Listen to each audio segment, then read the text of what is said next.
Velkommen til stofskiftedemonstrationen 2014. Du er ikke alene. Vi har glædet os til at se jer alle sammen. Vi ved, mange af jer kommer langvejs fra. Korrekt. Hvad er problemet? Problemet er, at vi hverken bliver hørt eller set hos lægerne, hos det offentlige sundhedsvæsen i det hele taget.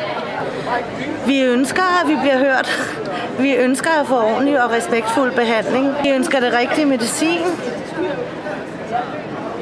Det er meget svært at få den rigtige medicin. Man er sådan set nødt til selv at betale for det.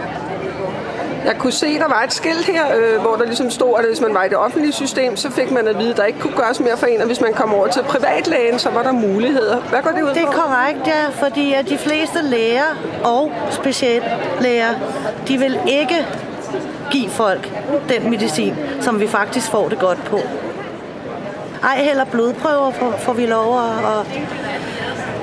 at få, så det kunne faktisk afsløre helt fint og lige med det samme, hvad vi fejlede og hvordan vi skulle i behandling.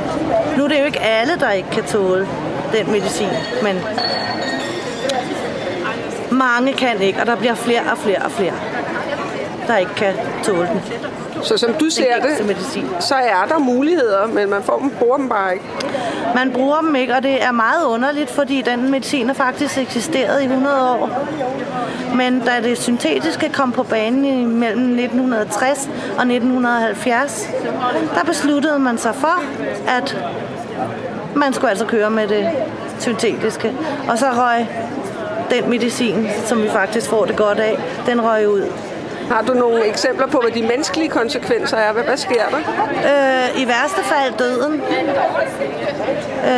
Fordi at man mangler et bestemt hormon, hvis man kun får den syntetiske. Hvis ens krop ikke selv er i stand til at, omdanne til et bestemt hormon, så mangler du det hormon.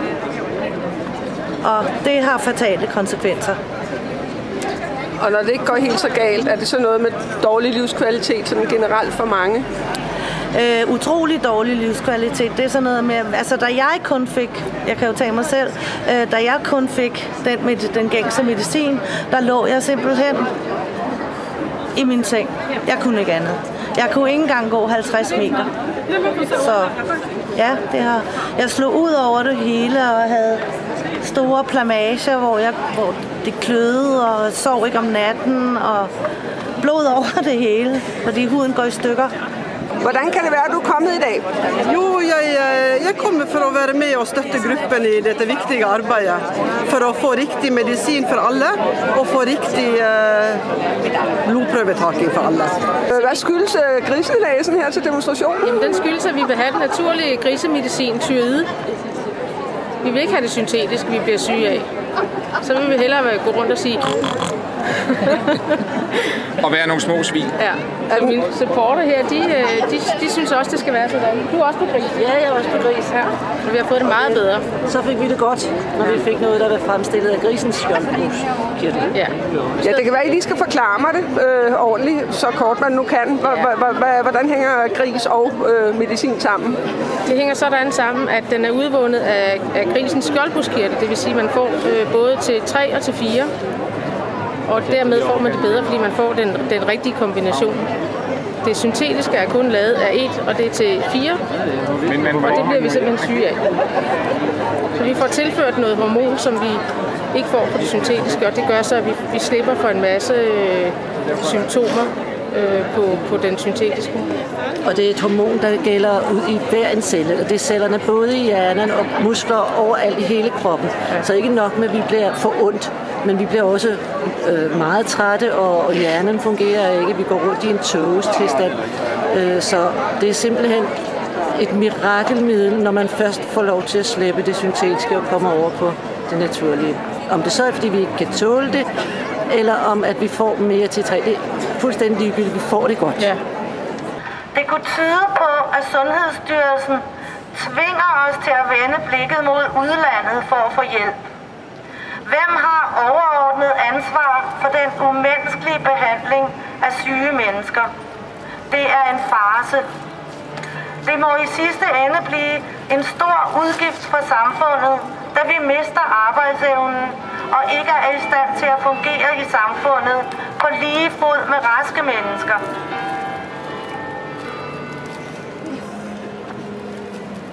It appears that the National Board of Health are forcing us to go abroad to get help. Who has final responsibility for the inhumane treatment of sick people?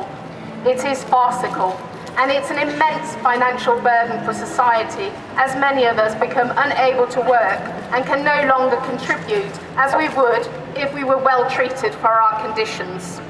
Annette og jeg har oprettet en hjemmeside, som hedder Stofskiftesupport.dk og en gruppe af samme navn på Facebook.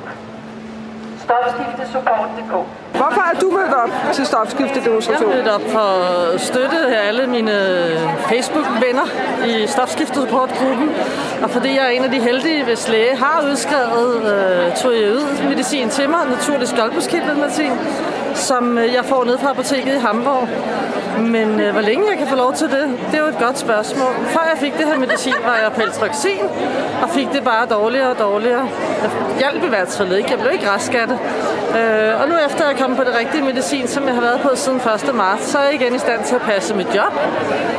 Og kunne tænke og kunne huske, og har det betydeligt bedre, end jeg har haft det. Jeg synes, at det her det er så vigtigt. Det påvirker rigtig mange mennesker, ikke bare dem, der er syge, men også deres familier. Det ved jeg derhjemmefra. Jeg har ikke skiftet ble nu i flere år, fordi jeg ikke har kunnet løfte en baby, fordi jeg har været så syg. Så det er omkostningerne for personen, for familien og for samfundet og for økonomien og alting. Det er så enormt, at jeg synes, at man ikke kan være bekendt ikke at tage det alvorligt.